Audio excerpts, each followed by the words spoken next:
The community center had never felt this tense on a weekday evening.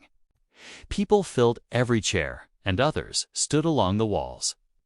Drawn in by the promise of a debate about workplace privacies, something everyone had an opinion about, even if they didn't always talk about it. The council had planned it as a simple conversation. Not a battle, but from the moment the doors opened, you could feel the room leaning forward, waiting for something to spark. Jasmine Crockett stepped inside with her usual calm. She nodded to people as she passed, offering small smiles that made strangers feel welcome. Jasmine had a reputation in the neighborhood: smart, steady, and never unfair. People trusted her because she didn't chase drama. She chased clarity. Whenever she moderated a discussion, even the most heated voices tended to soften. But tonight, the room already vibrated with unspoken tension, and she sensed it the moment she walked in. Across the room, Mike Turner was already seated. He was well known too, but for different reasons. Mike owned a small, growing business in town, a tech repair shop that had turned into a thriving local chain. He was confident, quick to talk, and quicker to defend himself. Half the room admired his work ethic. The other half thought he pushed people too hard. Tonight, both groups were watching him closely. "Good evening, everyone," Jasmine said as she stepped to the front. The noise settled instantly. "Tonight, we're discussing digital privacy in the workplace." Her voice carried without strain, smooth and measured. "This isn't about blaming anyone. It's about understanding the balance between trust and responsibility." People nodded. Some crossed their arms. Some leaned forward. Ready, Jasmine opened with a simple question each participant could answer. Should employers be allowed to monitor employees' online activity? She explained the purpose: safety, productivity, cyber risks. Then the concerns: privacy, overreach, stress. She gave both sides equal weight, setting a tone of fairness. Then she turned toward Mike. "As a business owner, what's your perspective? And have you ever monitored your employees' activity without telling them?" The room quieted so quickly, the air felt thick. Everyone knew the question was coming, but no one expected it so soon. Mike straightened in his chair, adjusting his shirt sleeves like he needed a second to gather his thoughts. He smiled, but the smile didn't reach his eyes. "Absolutely not," he replied. "I respect my employees. I would never check their devices without permission." Jasmine nodded, neither agreeing nor questioning. She simply moved her pen across her notepad as if noting his answer. But the room reacted differently. A few people exchanged unsure looks, especially those who worked for him. One of them, a young woman with tired eyes, lowered her gaze.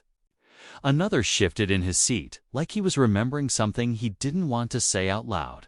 Jasmine noticed, but she let the moment breathe. "Thank you, Mike," she said. "Let's open the floor. Anyone want to share their perspective on workplace monitoring?" Before anyone responded, a faint whisper came from the back. A young woman leaned toward her friend and murmured, "He checked our messages last month." It wasn't meant for the room, but it carried enough to reach Mike and Jasmine. The woman froze when she realized it had been heard. The friend stiffened beside her. Several employees looked at them with wide eyes, silently begging them not to say more. Jasmine didn't jump on the whisper. She stayed steady, giving space for truth to come in its own time. But the room felt like it was holding its breath. Mike's smile faded. He stared at the floor for a moment, then looked up quickly, trying to regain control. "People can say anything," he muttered. "We're here to talk about general policy, not rumors." Jasmine lifted her eyes. "Understood. But clarity usually helps prevent confusion. Would you like to clarify your earlier answer?" She didn't accuse him. She didn't add pressure. She simply asked a calm, open-ended question.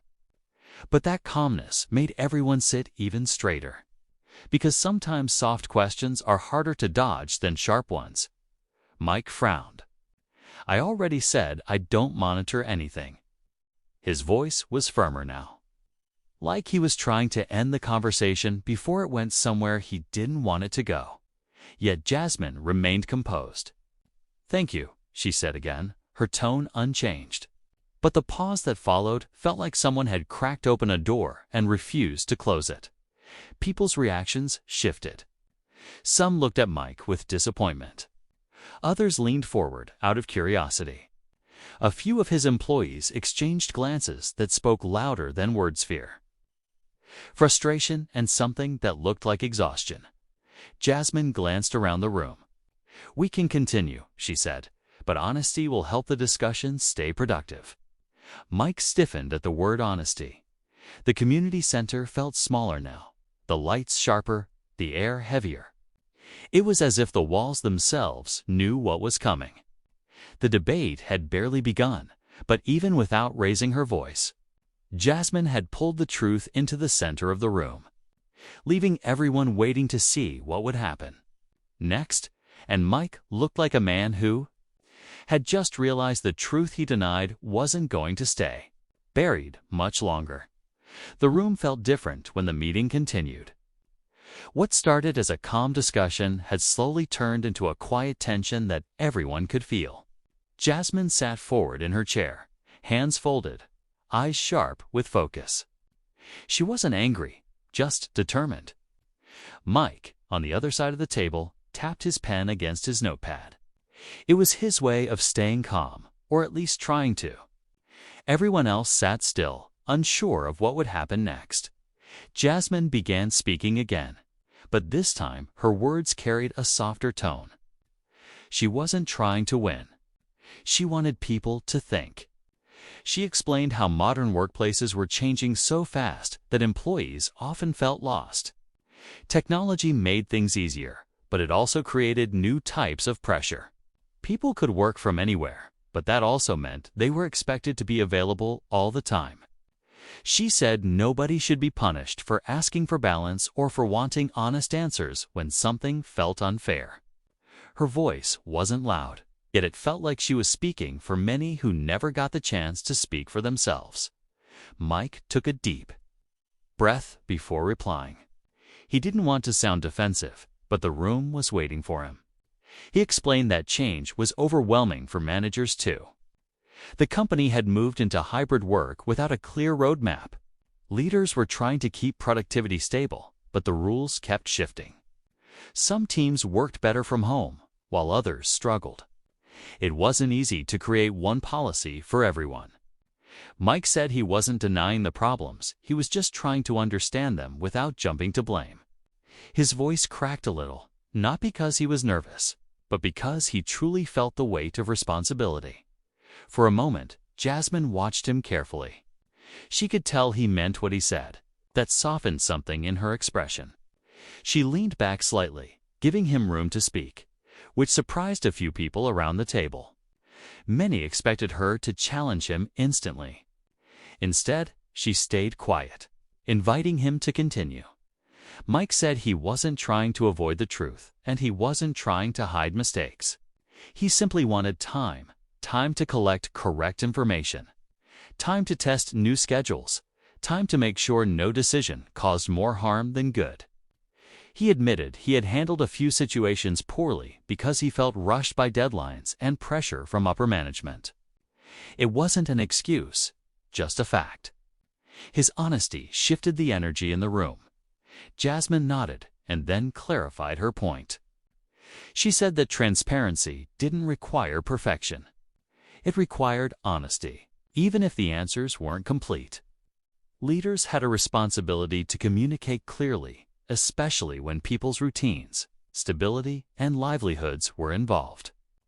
She wasn't accusing him of bad intentions, only urging him to understand how silence or unclear decisions could create confusion. People trusted leaders who admitted when things were uncertain. Most employees only became upset when they felt ignored.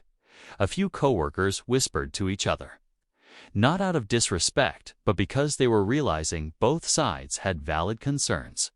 One younger employee, Sarah, looked between Jasmine and Mike with a mix of admiration and worry. She had never seen such a direct yet respectful exchange in a workplace meeting. It felt like watching two people uncover the truth hidden beneath months of misunderstandings. Mike looked down at his notes, then back up at Jasmine. He said he appreciated her pushing for clarity. He admitted that sometimes he thought her questions were personal attacks, but he realized now they were not.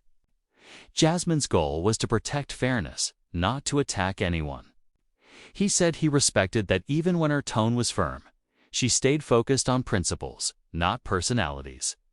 The room felt lighter, but the conversation was far from over. Jasmine spoke again, this time explaining how employees often feel stuck between wanting to speak up and fearing consequences. Many workers, she said, carry silent worries about workload, privacy, job security, or how technology tracks them. Even small decisions from leadership could affect people's mental well-being. She emphasized that open communication was not just a workplace rule. It was a moral responsibility. Mike listened without interrupting. He finally understood why she had pushed so hard that morning. She wasn't exposing him, she was exposing a problem. A system problem. A communication gap.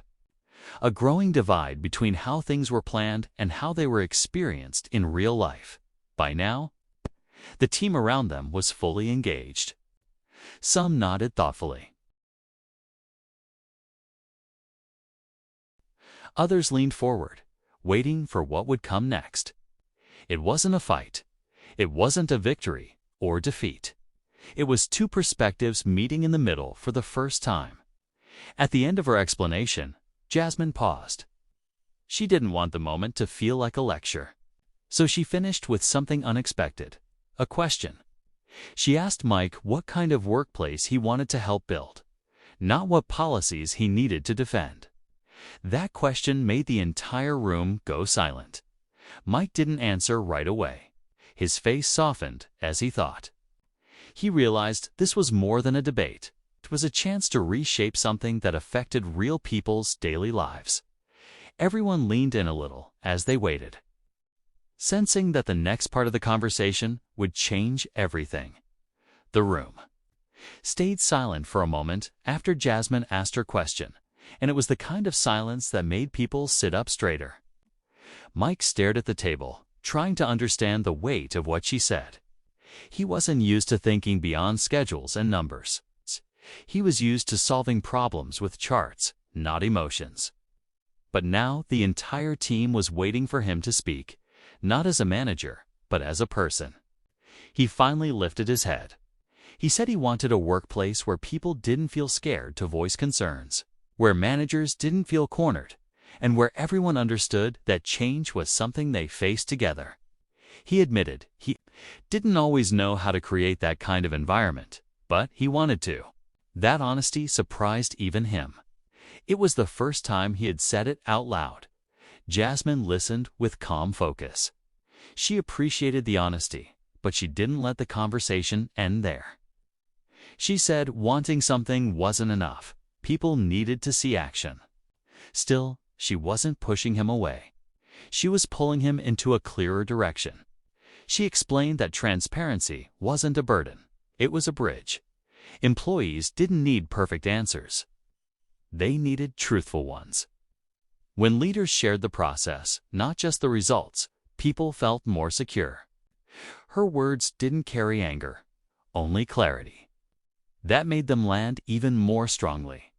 Mike nodded, but he still looked troubled.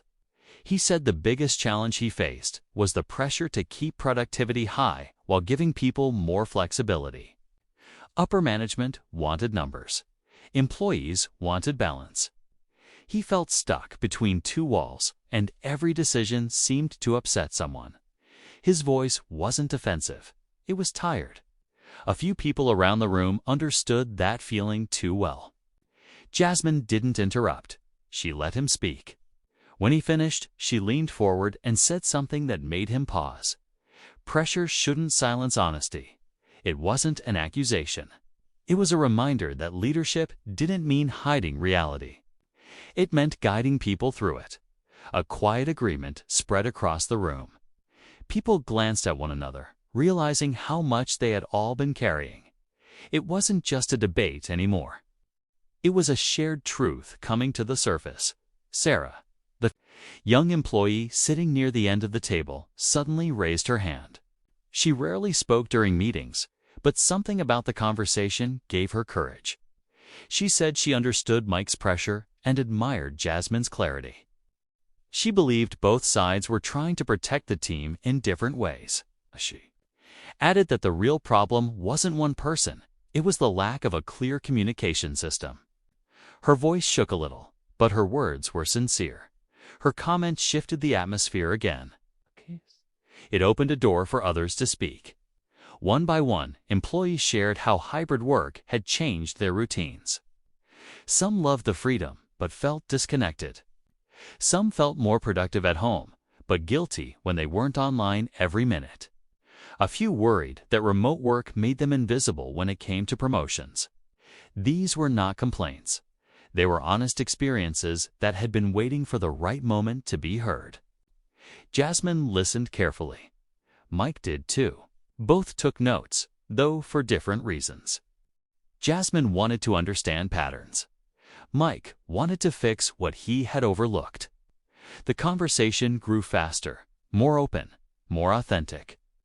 Nobody sounded angry or dramatic. They sounded human. Then Jasmine gently guided the discussion back. She said the stories shared proved something important. Communication wasn't a luxury. It was a necessity. Employees needed regular updates, even if the updates were imperfect. She argued that silence created rumors, and rumors created fear. But when leaders shared challenges honestly, people became partners instead of critics. Mike understood. He admitted that in trying not to overwhelm people, he had given them too little information. He thought silence was protection, but now he saw it wasn't. It only created distance. His expression softened with that realization to lighten the moment. One of the senior staff members jokingly said, "So basically, nobody wants to be left in the dark." The room chuckled softly.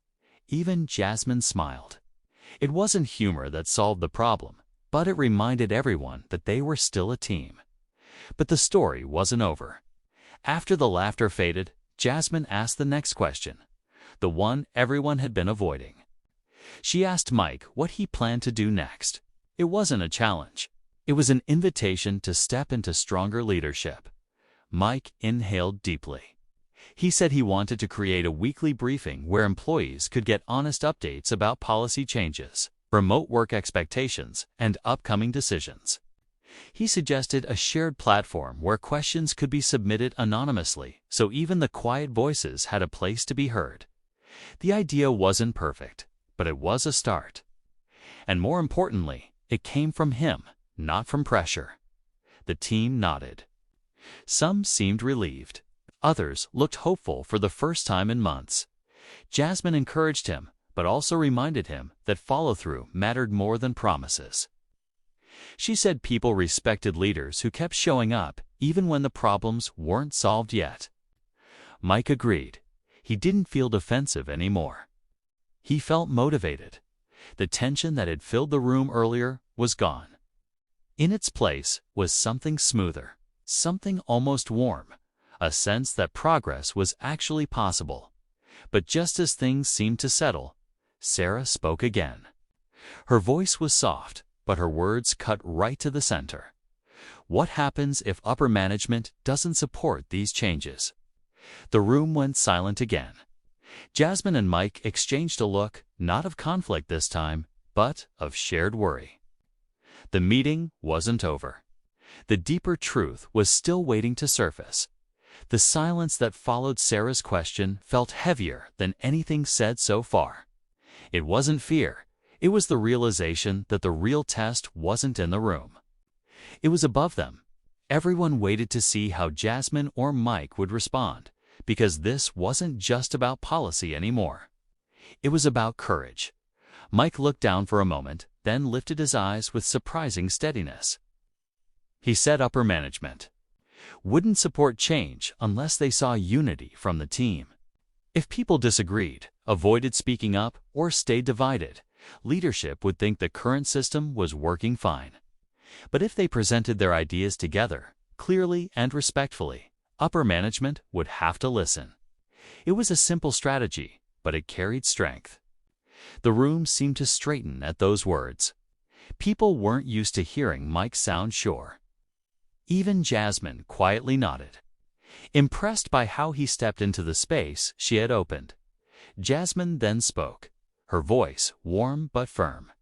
She said, "Change often started small, with honest conversations just like the one happening now." She reminded them that workplaces didn't shift because of one loud moment. They shifted because people chose to work together consistently. Her tone wasn't dramatic. It was steady, almost comforting, like she wanted everyone to feel grounded instead of overwhelmed. She looked around the table and said that leadership wasn't a position, it was a behavior. Anyone in that room could model transparency, respect, and fairness, and those qualities would ripple outward. She pointed out that upper management wasn't some distant force, it was made up of people too, people who responded to reason, clarity, and teamwork. Those words changed the mood from worry to purpose. Sarah, encouraged again, asked what the first step should be. Jasmine said the team needed clear goals before going to upper management. Not vague hopes, but real proposals supported by employee experiences. That way, they could show the value in improving communication, not demand it. The room agreed quickly. This wasn't a fight. It was a plan. Ideas started coming fast. Shared communication platform, regular updates on decisions, clear guidelines about remote work expectations, more structured check-ins so no one felt lost or unseen. Instead of arguing, people collaborated. It felt different, smoother, energetic, hopeful. Even those who usually stayed quiet were adding ideas. Mike took notes with renewed confidence. He wasn't writing because he had to. He was writing because he finally wanted to follow through. For the first time, he didn't feel like the middleman stuck between two pressures. He felt like he was sitting with a team that trusted him enough to help him succeed. Still, he didn't pretend everything would be easy. He said upper management might push back. They might question the need for new processes, but he promised he would present their ideas honestly. If leadership said no, he wouldn't hide it. He would bring the feedback back to the team so they could rethink and try again. That promise meant more to the employees than any detailed solution. Jasmine added that setbacks didn't mean failure. They meant adjustment. She shared that in many organizations, the first proposal rarely got through unchanged. What mattered was persistence, communication, and unity. If the team acted as one voice, changes would come, even if slowly. Her approach calmed the room. It balanced realism with hope, caution with courage. At that moment, something shifted. The meeting no longer felt like employees versus a manager or a critic versus a defender.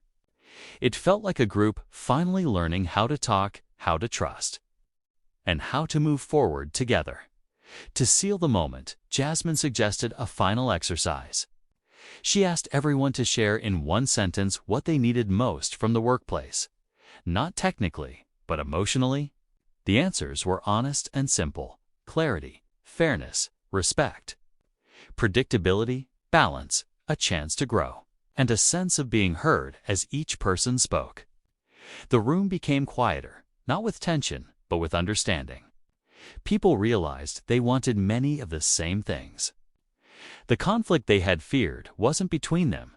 It was between their expectations and the silence they had been living under.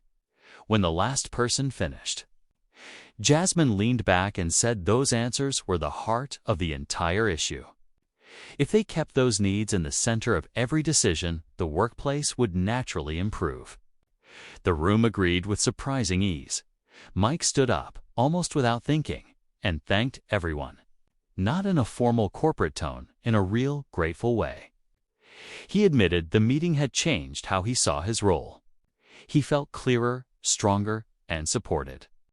He wasn't afraid of upper management anymore because he wasn't facing them alone.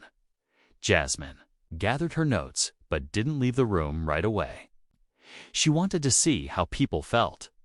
She could tell by their relaxed faces, their quiet conversations, their soft laughter, that something important had shifted. This wasn't just a meeting. It was the beginning of a more open, human workplace. Before stepping out, she turned to Mike and said she believed he would follow through. Not because he had to, but because he wanted to. He thanked her, and this time the confidence in his voice wasn't shaky. It was real. As the team packed up, the hallway outside seemed brighter, like the building itself sensed the change. People walked out together instead of rushing off alone. Even Sarah, who once avoided attention, chatted easily with coworkers. The meeting didn't solve everything.